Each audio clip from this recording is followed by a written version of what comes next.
So then, thank you very much. We're in the final part of this morning's show. We're trying to find out if vegetarian has somehow become a dirty word. Janet, Stephen, Graham's thoughts in a sec. Yours most welcome to the usual number. Yesterday's Sunday Telegraph reported how supermarkets, there's a trend, if you like, to label products meat-free rather than vegetarian these days because the word vegetarian has, I'm quoting from the article here, negative and outdated connotations. Though the paper never actually reported what those connotations might be, and that's where you come in. Does the word vegetarian conjure up visions of soap-dodging crusties or pasty-faced tree huggers?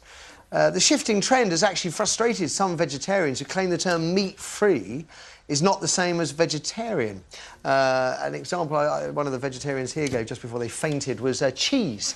The cheese may be meat-free, but it may still contain animal rennet. So is vegetarian now a dirty word? Do we have any vegetarians on the panel? No. I wish I was, actually. I wish I was, because I could get cross about this. I do feel they're being relegated to something that isn't particularly fashionable, and other people are leaping on a bandwagon. So you think vegetarian has connotations? Yeah, well, whose fault would that be? Well, I don't know if it's a question of fault, it's just a question of definition, and I think there is a definition of something... If the word vegetarian has shifted from when I was at university and I was a vegetarian, every other person at university in the 80s said, I'm a vegetarian too, because we're all holier than thou, that's rubbed off a bit and it's become... Yeah, because what people ended up doing is saying, well, I am vegetarian, but I eat fish. So you're not a vegetarian then. And then it became more difficult for people, I suppose, to say, I am truly vegetarian, because it became a commitment rather than a choice. OK, but then you get the ones that say, I don't eat red meat, but I'll eat chicken. Yeah, right. Yes. Vegetarian is just eating But then vegetables. I'm thinking, Janet, that you might have actually opened the door to why there has been this shift, which is that there are a lot of people that don't eat meat, but they're not vegetarian. Yeah, exactly, exactly. And then you've got the real, the real loonies, the vegans. Right, you can put Steve Sunday, if you want to. Graham Bell, Steve Sunday. Forget about writing to us. These loonies, then, yes. Well, that's how they're being portrayed. That's how they're portrayed in the papers. It's extreme, isn't it? It's an Yeah. extreme diet. Yeah. But when I say the word vegetarian to you, what does it conjure up in your mind, then?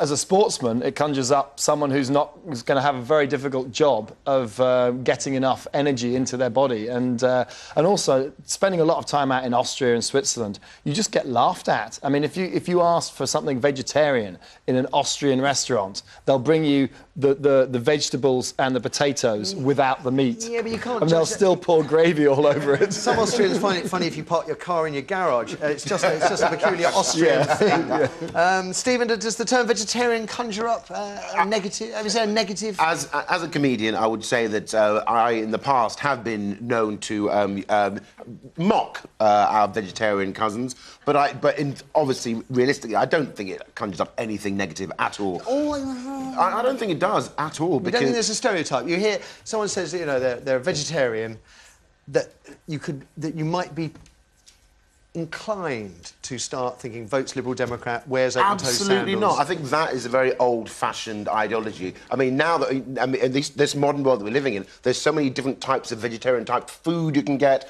There's all these corn stuff. It's a whole different movement. You think meat-free is a more useful label? No, I think that's a bit rubbish. Oh. Just call it vegetarian. Yeah. OK, let's throw it open to you. Vegetarian, is it a dirty word? We have Sue on line 1. Morning, Sue.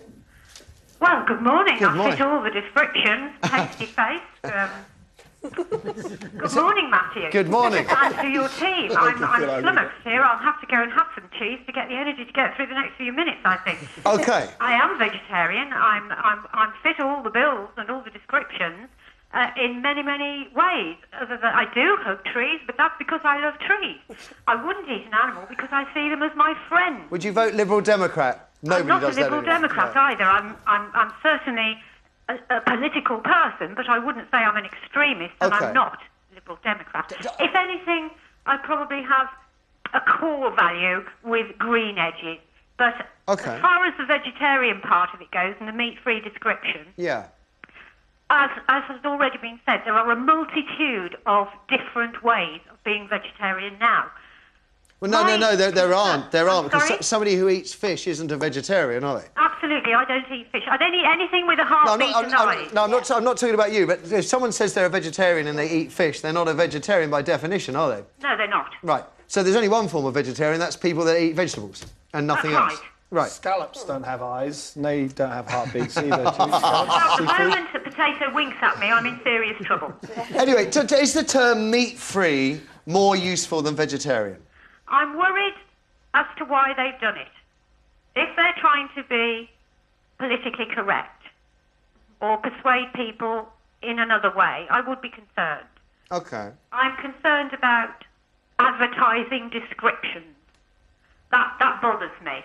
The reason I am a vegetarian, one of the part of the reason I'm a vegetarian is because I'm concerned about the whole of the planet.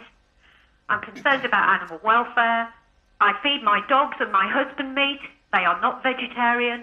But I do source it organically. OK. So, but for you, you're concerned that people are taking the negative connotations seriously. But I do think, just to wrap up, that there is an argument for meat-free, just as an alternative term. Perhaps that is more useful. I don't know. We're rapidly running out of time, so if you've got any more thoughts, let us know via the internet, email, or whatever, because that is all you're going to get from us today. Great to meet you, Graham, I have to say, in the flesh. I did wonder when I was watching Ski Sunday yesterday whether you'd actually lived to be here this morning. If I'm still alive, maybe I can come back. Love to have you here. Janet and Stephen, fantastic start to the week. Ladies and gents, the panel.